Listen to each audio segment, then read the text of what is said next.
The ocean is a masterpiece of nature, but beneath its shimmering surface lies a man-made nightmare.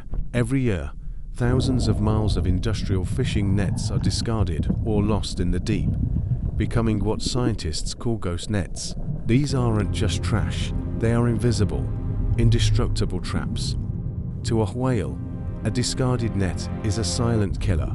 These magnificent creatures, meant to roam thousands of miles in freedom, find themselves suddenly anchored by nylon spirits.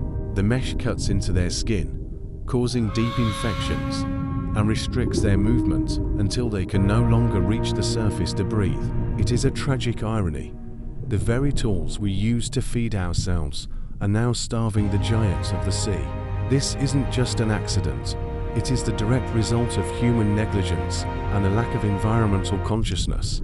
We treat the ocean as a bottomless landfill, forgetting that every piece of plastic we leave behind carries a death sentence for a creature that has lived here for millions of years. When we see a mother whale struggling for her life, we must realize that the net around her tail was placed there by our hands. It is time to stop the cycle of destruction before the souls of the whales fall silent forever.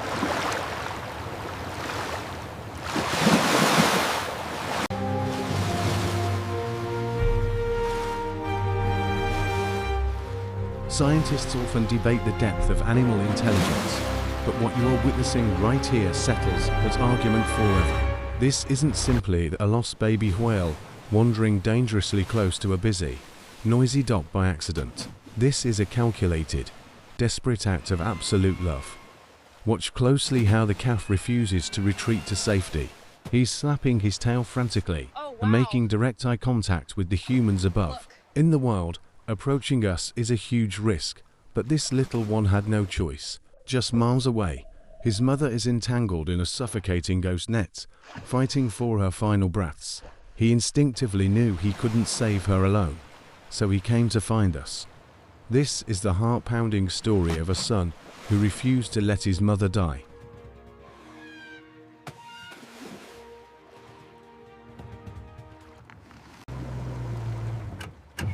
We didn't have coordinates. We didn't have a GPS tracker. All we had was him. As our engines roared to life, the calf didn't scatter. Instead, he took the lead position, swimming just 20 meters off our bow. It was uncanny. Every time the captain throttled down, unsure of the direction, the calf would surface, blow a spout of mist, and slap its tail, urging us forward. He was piloting us. We traveled 3 miles into the open channel. The mood on the boat was heavy. The team checked their diving gear in silence, knives sharp, tanks full, communication lines open. We knew that time was the enemy. Whales are mammals. They need to breathe.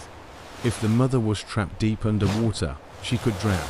If she was trapped at the surface, the exhaustion and stress could stop her heart.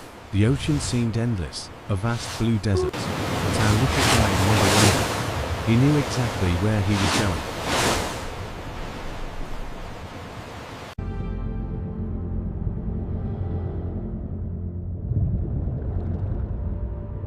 Then, we saw her, a dark, massive shape floating listlessly in the chop.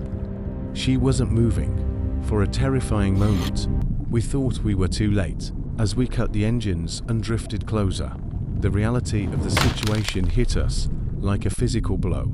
It was a humpback, roughly 40 tons, tangled in what we call a ghost netty, abandoned commercial fishing gear, made of industrial strength nylon, designed to hold thousands of pounds of fish.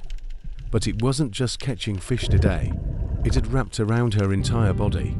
The rope was cinched tight around her pectoral fins, pinning them against her sides like a straitjacket. But the worst part was her tail. The lifeline of a whale, its source of power, was anchored down by hundreds of pounds of wet, heavy netting. She was struggling to keep her blowhole above water. You could hear her breathing raspy, wet, and labored. She was effectively paralyzed, suspended in a prison of our own making. The calf swam to her side, nudging her face, as if to say, "I brought help, Mom, hold on."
The rescue team entered the water.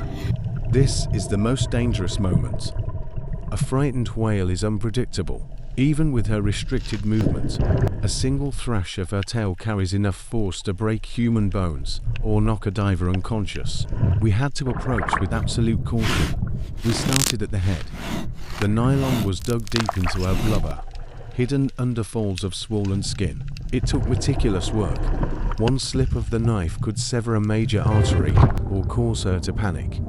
We sawed through the first thick rope. Snap. The tension released. Her left fin was free.